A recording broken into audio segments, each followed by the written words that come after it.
দেশে এমন এক গণ অভ্যুত্থান ঘটেছে যাতে অভিজাত রাজনীতিবিদদের দুর্নীতির বিরুদ্ধে সবাই সোচ্চার হয়েছে এবং প্রধানমন্ত্রী দেশ ছেড়ে পালিয়েছেন।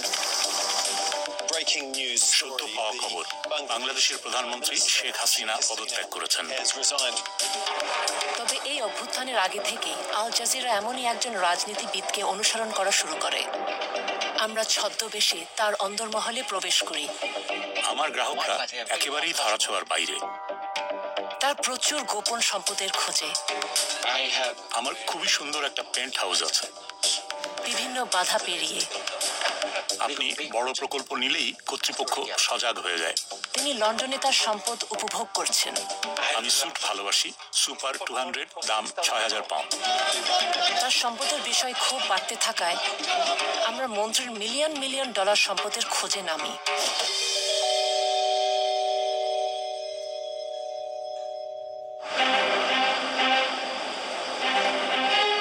অভ্যুত্থানের অনেক আগে আল জাজিরার আই ইউনিট একটা তথ্য পেয়েছিল। একজন বাংলাদেশি মন্ত্রী, যার বেতন কিনা মাত্র $13,000, তিনি ব্রিটেনে বিপুল সম্পদের এক সাম্রাজ্য করে তুলেছেন।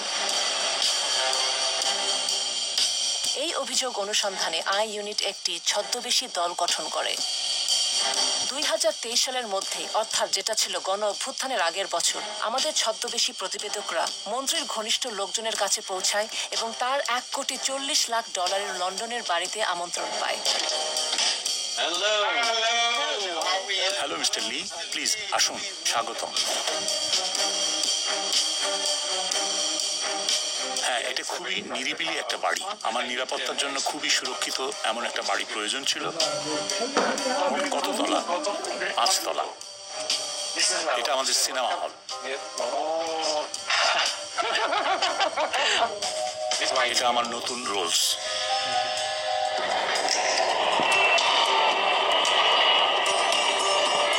চৌধুরী বন্দর শহর চট্টগ্রামের একটা প্রভাবশালী পরিবারের সদস্য। তিনি প্রধানমন্ত্রীর খুবই কাছের ও বিশ্বস্ত। 2014 সালে এমপি ও প্রতিমন্ত্রী হন এবং 2019-এ শেখ হাসিনা তাকে পদোন্নতি দিয়ে ভূমি মন্ত্রণালয় প্রদান করেন। আমার বাবা প্রধানমন্ত্রীর খুব ঘনিষ্ঠ ছিলেন। সত্যি বলতে আমিও। উনি আমার বস।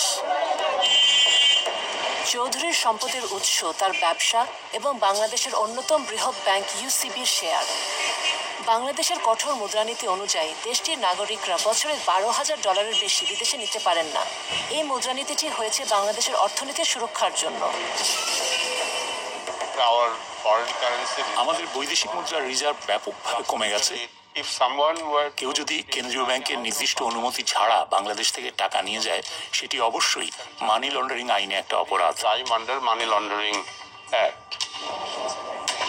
আই ইউনিট মন্ত্রীর বৈশ্বিক সম্পদ তদন্তের নামে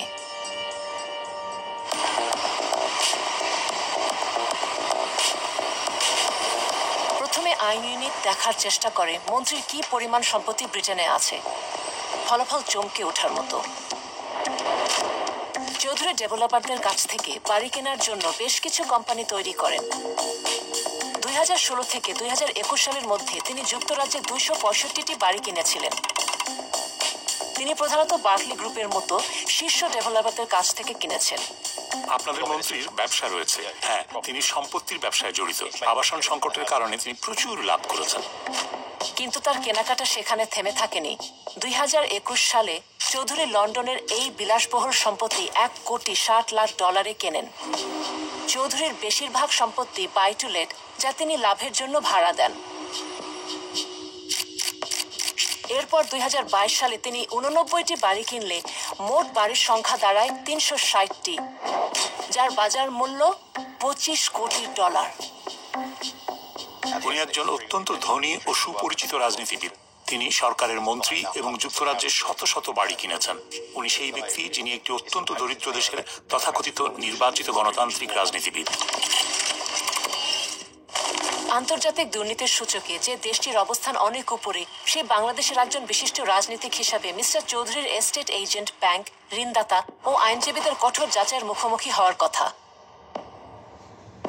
উচ্চ পদস্থ রাজনীতিবিদ ও সরকারি কর্মকর্তাদের অ্যান্টি মানি লন্ডারিং আইনে উচ্চ দুর্নীতির ঝুঁকি হিসেবে বিবেচনা করা হয়ে থাকে।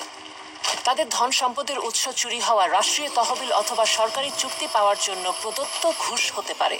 তাদের রাজনৈতিক ক্ষমতার অধিকারী ব্যক্তি পিইপি হিসেবে চিহ্নিত করা হয় এবং তাদের বাড়তি যাচাইয়ের প্রয়োজন হয়।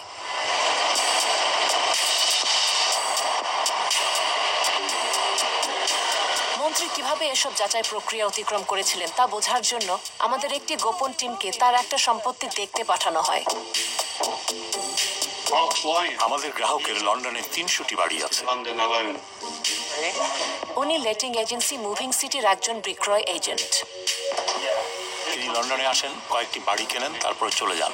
লকডাউনের সময় তিনি যুক্তরাজ্যে নতুন বাড়ি কেনার জন্য 20 কোটি পাউন্ড ব্যয় করেন।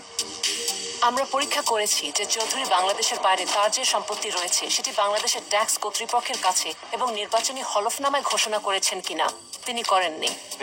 একজন রাজনীতিবিদ, সংসদ সদস্য অথবা সংসদ সদস্য প্রার্থীকে তাদের বৈশ্বিক সম্পত্তির হিসাব দিতে হয়। তাদের আয় অথবা সম্পত্তি দেশ এবং দেশের বাইরে সবই উল্লেখ করতে হয়। সংবিধান স্পষ্টভাবে বলেছে মন্ত্রীর বেতন এবং অন্যান্য ভাতার বাইরে তাদের অন্য কোনো আয়ের উৎস থাকতে পারবে না।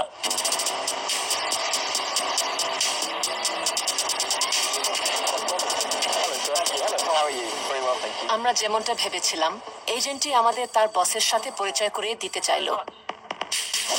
রিপন মাহমুদ একজন এস্টেট এজেন্ট, যিনি মন্ত্রীর নিজ শহর চট্টগ্রাম থেকে এসেছেন। তিনি সাইফুজ্জামান চৌধুরীর মতো ধনী গ্রাহকদের সাথে গোপনে কাজ করেন। আসলে আমার গ্রাহকরা এমনই, আমাকে ভুল বুঝেন না, তারা ধরাছোঁয়ার বাইরে। আপনাকে বিশ্বাস করে টাকা বিনিয়োগ করে 1 কোটি 5 কোটি ডলার, এটাই হচ্ছে। রিপন মাহমুদ লন্ডনে একটা হোটেলে আমাদের গোপন টিমের সাথে দেখা করতে যাচ্ছেন। অনেক ধন্যবাদ। ধন্যবাদ। আমরা ধনী বিদেশি বিনিয়োগকারী হিসেবে অভিনয় করছি, যারা চীন থেকে 10 কোটি ডলার যুক্তরাজ্যের সম্পত্তি বাজারে স্থানান্তর করতে চাচ্ছে। রিপন, দেখা হয়ে ভালো লাগলো। আমাকে বিলি ডাকো। বিলি, দেখা হয়ে ভালো লাগলো। ব্যবসায় আগ্রহী এজেন্ট আমাদের টার্গেট মিস্টার চৌধুরীর ব্যাপারে পরবর্তী ক্লু দেন। আমার একজন ভালো বন্ধু মিস্টার সি। এই লোকটা ঠিক যেটা আপনি আমার কাছে চাচ্ছেন, প্রায় ঠিক সেটাই আমি তার জন্য করেছি। তিনি দুবাইয়ের না, চীন না। উনিও বিদেশি? হ্যাঁ, অবশ্যই। তিনি একজন পিইপি এবং বিদেশি। তিনি একজন মন্ত্রী, একজন ক্ষমতাধর মন্ত্রী। তিনি বুদ্ধিমান, তিনি বড় প্রকল্পে যান না। যখন আপনি বড় প্রকল্পে যান, কর্তৃপক্ষ সতর্ক হয়ে যায়। বড় টাকা, বড় সংখ্যা সবাইকে সতর্ক করে দেয়। আপনি বুঝতেই পারছেন আমি কি বলছি। তাই তিনি 1 কোটি আনেন। আপনি বুঝতে পারছেন তো আমি কি বলছি?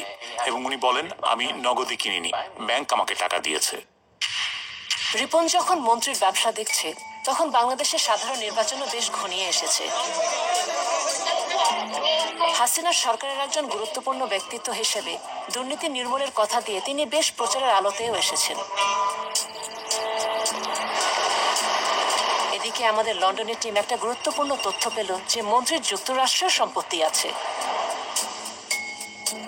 সেখানে তিনি 9টি বিলাসবহুল অ্যাপার্টমেন্ট কিনেছেন, 5টি নিউ ইয়র্কের প্রধান এলাকায় এবং আরো 4টি নদীর ওপারে নিউ জার্সিতে।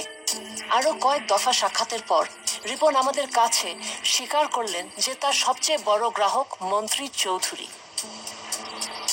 আমার সবচেয়ে বড় গ্রাহকদের একজন আগামীকাল শহরে আসছেন। উনি বাংলাদেশ থেকে আসছেন। তিনি ভূমিমন্ত্রী। তিনি তোমার গ্রাহক? হ্যাঁ, আমি 4 বছর আগে তার জন্য সবকিছু সেট আপ করেছি।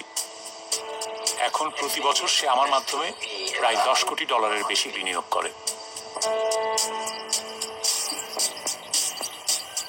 মন্ত্রী বাংলাদেশে ফেরত যাওয়ার আগে তার সাথে আমাদের দেখা করতে হবে।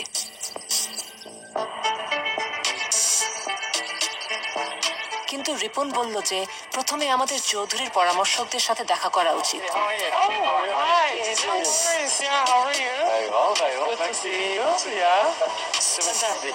প্রথমে আমরা মন্ত্রীর আইনজীবীর সাথে দেখা করলাম।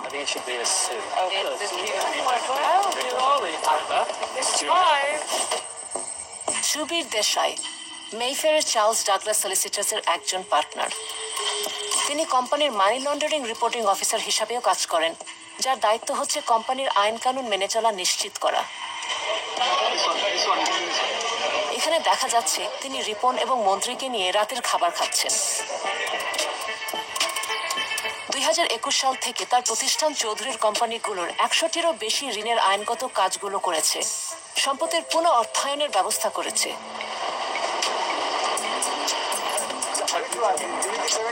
এরপর রিপন আমাদের পরিচয় করিয়ে দিলেন রাহুল মার্ডের সাথে, যিনি এশিয়ার অন্যতম বৃহৎ ব্যাংক ডিবিএস এর ব্যক্তিগত সম্পদ ব্যবস্থাপকদের একজন। রিপন বলেন, চৌধুরীকে ব্যাংকে গ্রাহক করায় রাহুল কিছু চ্যালেঞ্জের সম্মুখীন হয়েছিলেন, যা ব্যাংকিং এর ভাষায় নতুন গ্রাহকের যাচাই বাছাইয়ের প্রক্রিয়াকে বোঝায়। মিস্টার চৌধুরী, ডিবিএস তাকে গ্রাহক করতে পারেনি, তার স্ত্রীকে করেছে। সিঙ্গাপুরের ব্যাংক তারা খুবই কড়া, নিষিদ্ধ সীমা অতিক্রম করে তাকে তারা অন্তর্ভুক্ত করতে পারেনি, কারণ তিনি একজন পিইপি। তবে 2024 জানুয়ারির মধ্যে ডিবিএস মন্ত্রীর কোম্পানিগুলোকে 20টি ঋণ দিয়েছিল, যা তার সাম্রাজ্যকে অর্থায়নে সহায়তা করেছে। অবশেষে রিপন আমাদের ছদ্মবেশী দলকে ব্রিজ ফাইন্যান্স ঋণদাতা মার্কেট ফাইন্যান্সিয়াল সলিউশনের সিইও পারেশ রাজার সাথে পরিচয় করিয়ে দিলেন। মেফেয়ারের এই ঋণদাতা মন্ত্রীর জন্য শত শত ঋণের ব্যবস্থা করে দিয়েছেন। আসলে আপনি এখানে যা দেখছেন সেটা এক ধরনের সহায়তা নেটওয়ার্ক। স্পষ্টতই এই নেটওয়ার্ক ব্যবহার করে মন্ত্রী তার জাল ছড়িয়েছেন।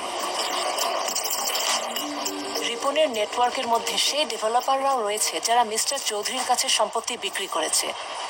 চৌধুরী তার প্রায় 1/4 সম্পত্তি 80টিরও বেশি ব্রিটেনের শীর্ষ নির্মাতা বার্কলে হোমস থেকে কিনেছেন। আমরা রিপনের সাথে বার্কলের বিপণন অনুষ্ঠানে একজন নতুন ছদ্মবেশী রিপোর্টার পাঠাই, এটা জানতে যে কিভাবে মন্ত্রীর মতো পিইপিরা বার্কলের মাধ্যমে এত সম্পদ কিনে থাকেন। আমি বার্কলের সাথে খুব ঘনিষ্ঠভাবে কাজ করি। আমি চেয়ারম্যান, ম্যানেজিং ডিরেক্টর সবার সাথে পরিচিত, কারণ বার্কলে গ্রুপের সাথে আমি অনেক লেনদেন করি। বার্কলে জানে আমি বেশিরভাগ পিইপিকে বার্কলেতে নিয়ে গিয়েছি। তারা জানে আমি কিভাবে কাজ করি। যদি আপনি তাদের কাছে যান, তারা বলবে উনি একজন পিইপি, সুতরাং আমরা এটা করতে পারবো না। কিন্তু আমার মাধ্যমে গেলে আমি তাদেরকে এমনভাবে উপস্থাপন করি যে তারা না করতে পারেন না। আমাদের ছদ্ম পরিচয়ের আলোচনায় মন্ত্রীর সম্পর্কে আরও একটি তথ্য মেলে। আমি বেশ কিছু পিইপির সাথে কাজ করি। তাদের একজন মন্ত্রী এশিয়ার, তার 300-রও বেশি বাড়ি আছে এবং আমি দুবাইতে এগুলো তার জন্য কিনেছি।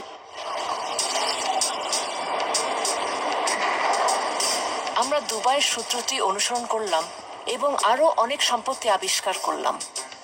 দুবাইয়ের সম্পত্তি সম্পর্কিত ফাঁস হওয়া এক তথ্য ভান্ডার বিশ্লেষণ করে আমরা তার কেনাকাটার মাত্রা জানতে পারি। মন্ত্রী দুবাই ওয়ার্ফ কালচার ভিলেজে একটা বিলাসবহুল অ্যাপার্টমেন্টের তালিকাভুক্ত মালিক। তার স্ত্রী রুকমিলা জামান এই দামি এলাকায় সম্পত্তি কিনেছেন। 2020 সালের মধ্যে মন্ত্রীর শহরের সবচেয়ে এক্সক্লুসিভ ডেভেলপমেন্টগুলোয় আরও 54টি সম্পত্তি তালিকাভুক্ত মালিক হন। পরামর্শকদের নেটওয়ার্কের সাথে সাক্ষাৎ এবং যুক্তরাজ্য, যুক্তরাষ্ট্র এবং দুবাইয়ের মন্ত্রীর শত শত সম্পত্তির মালিকানা নিশ্চিত করার পর আমরা মন্ত্রীর সাথে তার লন্ডনের বাড়িতে দেখা করি। তিনি কি আমাদের কাছে প্রকাশ করবেন তিনি কিভাবে বিদেশে তার সম্পদের সাম্রাজ্য গড়ে তুলেছেন? মিস্টার সি সম্পত্তিতে বিশ্বাস করেন, সেটাই তার ব্যবসা। তিনি তার সব লাভ দুবাই আর লন্ডনে বিনিয়োগ করেছেন। লন্ডনে আপনার কতগুলো সম্পত্তি আছে? আমার একটা ভালো পোর্টফোলিও আছে এবং দুবাইয়ে আমার একটা পোর্টফোলিও আছে। আমি ডাউনটাউনে সেরা সম্পত্তি পেয়েছি। দুবাই মলের কাছে অপেরা এলাকায় আমার একটা খুব সুন্দর পেন্ট হাউস আছে। কিন্তু আমি একটা ভিলাও কিনেছি যার একটা ব্যক্তিগত উপর হ্রদ আছে, সবকিছু আছে। এটা খুব সুন্দর। আমার সিঙ্গাপুর, মালয়েশিয়ায় বাড়ি আছে। নিউ ইয়র্ক, ম্যানহাটনে আমার সম্পত্তি আছে, খুব সুন্দর। মাঠ পর্যায়ে গোপন ফিক্সারের প্রয়োজনীয়তা তিনি ব্যাখ্যা করলেন। আপনি লন্ডন এবং যুক্তরাজ্যে যে সব সম্পত্তি কিনেছেন সেগুলো সবই কি রিপনের মাধ্যমে? ও আমার প্রধান লোক, ও আমার ভাই। আমি অন্য কারোর সাথে কাজ করি না, আমি ওকে বিশ্বাস করি। তিনি স্বীকার করলেন যে প্রধানমন্ত্রী শেখ হাসিনা তার গোপন সম্পদের বিষয়ে জানতেন। তিনি জানেন আমার এখানে ব্যবসা আছে। আমরা জানতে চেয়েছিলাম তার যথেচ্ছ খরচের যোগান আসে কোত্থেকে। পারেশ রাজাকে মনে আছে, যার সাথে আমরা আগে দেখা করেছি? পরেশ আছে, তার বেশ টাকার জোর আছে। আপনি তাকে ভালোভাবে জানেন? হ্যাঁ, অবশ্যই। তিনি আমাকে অনেক টাকা ঋণ দেন। ও, আপনি তাহলে তার সাথে কাজ করেছেন? পরেশ ওনাকে প্রায় $10 কোটি ঋণের ব্যবস্থা করে দিয়েছে। তিনি আমাকে $10 কোটি ঋণের ব্যবস্থা করে দিয়েছেন। পরেশ ব্যাংকিং সেকশনে আছে। মিস্টার সি একজন শক্তিশালী বন্ধু। যে কোনো সমস্যা হলে উনি সাথে সাথে এগিয়ে আসেন। তারপর রাজনীতিবিদ আরো গুরুত্বপূর্ণ বিষয়ের দিকে মনোযোগ দিলেন। আপনার জুতা আমার খুব ভালো লেগেছে। হ্যাঁ, দারুণ জুতা। কোন ব্র্যান্ডের? Taylor made. আমারও টেইলর মেড পছন্দ। আমি হ্যারোডসেও অর্ডার দিয়েছি, কাস্টম মেড। 4 মাস সময় লাগে। আমি কিনেছি, প্রতিটি 3000 পাউন্ডের বেশি। প্রতি জোড়া 3000 পাউন্ড প্রতিটি। এগুলো কি জুতা? উট পাখির চামড়ায় তৈরি। কুমিরের বুকের চামড়ায় তৈরি। সম্পূর্ণ বুকের চামড়ায় তৈরি হলে দাম 6000 পাউন্ড, আর অর্ধেক কুমিরের বুকের চামড়া আর বাছুরের চামড়া অর্ধেক মিলিয়ে তৈরিটার দাম 3000 পাউন্ড। খুবই ভালো। 4 মাস লাগে বানাতে। প্রতিবার তিনি এখানে আসলে 2 থেকে 3 লাখ পাউন্ড স্যুট কিনতে ব্যয় করেন। আমি স্যুট পছন্দ করি। সুপার 200, সুপার 180, সুপার 200 এর দাম 6000 পাউন্ড। ক্যানালি বন্ড স্ট্রিটে আমি শুধু যাই এবং কিনি, তারাই বাসায় পৌঁছে দেয়। স্যুট, জুতো, রোলস রয়েস, বাড়ি। কিন্তু এত সব কেনার টাকা কিভাবে এখানে লন্ডনে আসলো? মনে আছে তো, বাংলাদেশ থেকে বছরে কেবল $12,000 বিদেশে নেওয়া যায়। আমরা শেষ পর্যন্ত সবচেয়ে স্পর্শকাতর বিষয়ে উপনীত হলাম, বাংলাদেশের কঠোর মুদ্রানীতি। মন্ত্রী সাহেব, আপনি এখানে কিভাবে টাকা বিনিয়োগ করলেন? বাংলাদেশ থেকে কিভাবে টাকা এখানে আনলেন? আমার দুবাইয়ে একটা ব্যবসা আছে। আমি দুবাইয়ে একটা রিয়েল এস্টেটে কেনা বেচার ব্যবসা করি। তাই আমি দুবাই থেকে এখানে টাকা আনি এবং তারপর এখান থেকে একটা ঋণ নেই। কিন্তু টাকা কিভাবে দুবাইতে এলো সেটার ব্যাখ্যা করেছে রিপন। কিন্তু তার দুবাইয়ের ওই কোম্পানিগুলোকে তিনি ব্যবহার করেন তার বাংলাদেশি কোম্পানিগুলোর সাথে লেনদেনে। হ্যাঁ, ট্রেডিং ও অন্যান্য সব কাজ। বাংলাদেশের আর্থিক কর্তৃপক্ষের বোধহয় এই বিষয়ে পর্যালোচনা করা উচিত। যখন আমরা আমাদের বানানো গল্পটা বললাম যে আমাদের চীন থেকে $10 কোটি স্থানান্তর করতে হবে, তখন মন্ত্রী আমাদেরকে একটা দারুণ লোভনীয় প্রস্তাব দিলেন। দুবাইয়ে আমার একজন আছেন, আমি তাকে জিজ্ঞেস করতে পারি তিনি চীনে টাকা নিয়ে দুবাইতে দিতে পারবেন কিনা।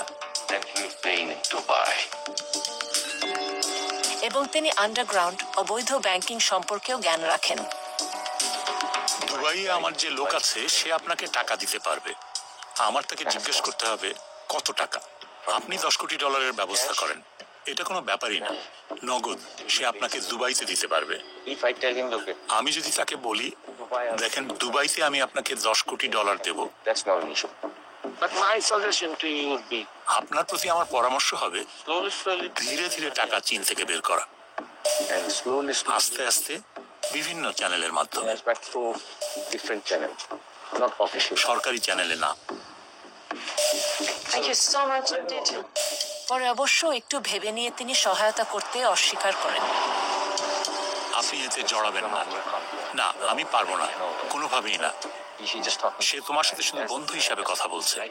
আমার মনে হয় না, যদি এটা সঠিক চ্যানেল না হয় তিনি জড়িত হতে পারবেন না। আমি জড়িত হতে পারবো না, কোনোভাবেই না। কেন্দ্রীয় ব্যাংক টের পেয়ে যাবে। যখনই সময় পান আমার এখানে এসেন, আমরা কথাবার্তা বলবো।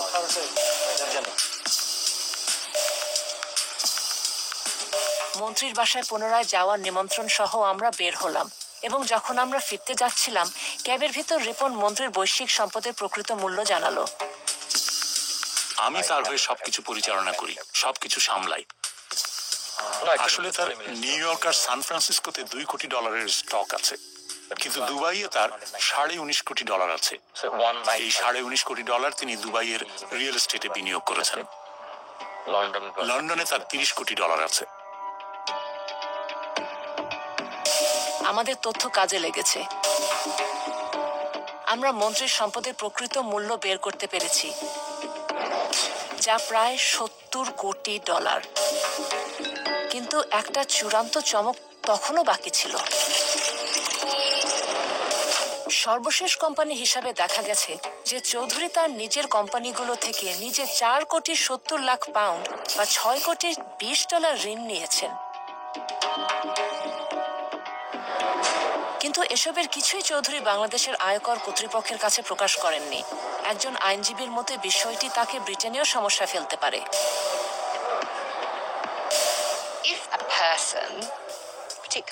যদি কোনো ব্যক্তি, বিশেষ করে একজন পিইপি, তার ট্যাক্স রিটার্নে মিথ্যা ঘোষণা করে, তাহলে এটা এখানে বড় সমস্যা হতে পারে। যদি কোনো সন্দেহ থাকে যে একজন ব্যক্তি অপরাধমূলক কার্যক্রম থেকে লাভবান হচ্ছেন এবং সেই লাভ এখানে নিয়ে আসা হয়েছে, তবে এটা সম্ভবত মানি লন্ডারিং অপরাধ হতে পারে। এমনকি যদি সম্ভাব্য অপরাধমূলক কার্যক্রম অন্য দেশেও ঘটে থাকে। রিপনের সাথে যখন আমাদের শেষ সাক্ষাৎ হয়, তখন তিনি তার গ্রাহককে সাবধান করে বলেছিলেন যে যদি সে তার চৌধুরী সম্পদ লুকিয়ে না রাখেন, তবে বিপদ হতে সময় লাগবে না। আমি গত 3 বছর ধরে তাকে বারবার বলেছি, আমি বলেছি তোমার কাছে 30 কোটি, 60 কোটি, 70 কোটি পাউন্ডের সম্পদ আছে, তুমি কি পাগল? সে আমার সাথে রোলস রয়েস জুতা নিয়ে কথা বলে। তুমি তো তার উত্তেজনা দেখেছো, সে একটা অবুঝের মতো করছে। তোমার সমস্যা কি? কি তোমার সমস্যা? গত কয়েক মাস ধরে আমি তাকে বকাঝকা করছি। আমার গালির জন্য দুঃখিত। আমি বলেছি, এবং তোমার জন্য পুরো পরিবার।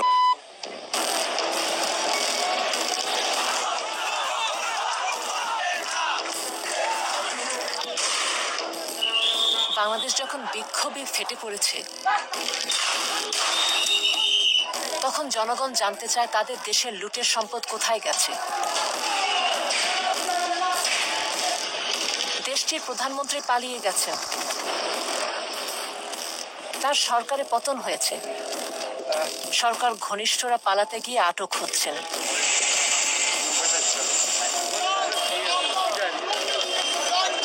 ইউসিবি ব্যাংকের বাইরে বিক্ষোভ হয়েছে। শেয়ার হোল্ডাররা বলছে চৌধুরীরা ব্যাংকটি লুট করেছে। এর কিছুদিন পরেই কেন্দ্রীয় ব্যাংক ব্যাংকটির গ্রাহক এবং ব্যাংকটির অস্তিত্ব রক্ষার প্রয়োজন উল্লেখ করে বাংলাদেশের কর্তৃপক্ষ চৌধুরীর ব্যক্তিগত ও ব্যবসায়িক ব্যাংক অ্যাকাউন্টগুলো মানি লন্ডারিং আইন অনুযায়ী স্থগিতের নির্দেশ দিয়েছে। দুর্নীতি বিরোধী নজরদারি সংস্থাগুলো বলছে চৌধুরীদের এসব কাজে সতর্ক ধ্বনি বাজছে। এটা সত্যি যুক্তরাজ্যের জন্য একটা সতর্ক সংকেত হওয়া উচিত। আমাদের যে ফাঁক ফোকর গুলো রয়েছে, আমাদের বিধিমালার দুর্বলতা, এবং যদি আমরা লন্ডনকে দুর্নীতিগ্রস্ত এলিটদের কেন্দ্রে পরিণত হওয়া বন্ধে সত্যি সিরিয়াস হই, তাহলে আমাদের আরো শক্তিশালী বিধিমালা এবং তার কার্যকর প্রয়োগ থাকতে হবে। এবং পশ্চিমা দেশগুলোকে অর্থ পাচার রোধে আরো শক্ত ভূমিকা নিতে হবে। উন্নয়নশীল দরিদ্র দেশের সম্পদ সে দেশের মানুষের উন্নয়নে সে দেশেই থাকা উচিত।